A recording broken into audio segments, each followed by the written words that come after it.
жер сілкінісі қазіргі уақытта жиілеп кетті. Осы неліктен осындай құбылыстар болып жатыр? Осы туралы пікірлеріңізді айтып жіберсеңіздер.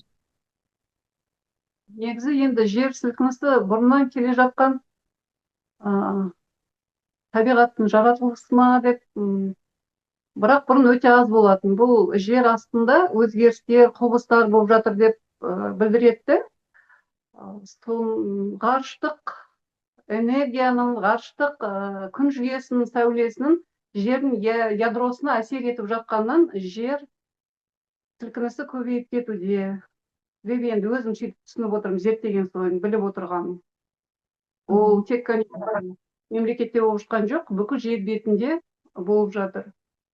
Мысалы, бұрын 2000 жылдары жылына 6 балдық жер сілкінісі жылына бір рет болса, қазір деген 6 балдық жер сілкінісі күнделікте бірнеше рет болады. 4-5 бал деген норма болды. Ол негізі енді сыни да көп көрсетпейді, енді өзіміз мына интернетқа кіріп көріп жатырмыз ғой. Фактылар, қандай жер сілкіністері болып жатқаны, күшейіп келе жатқаны, балдары үлкейіп келе жатқаны. Сондықтан да себебі сол деп біліп отырмын енді мен.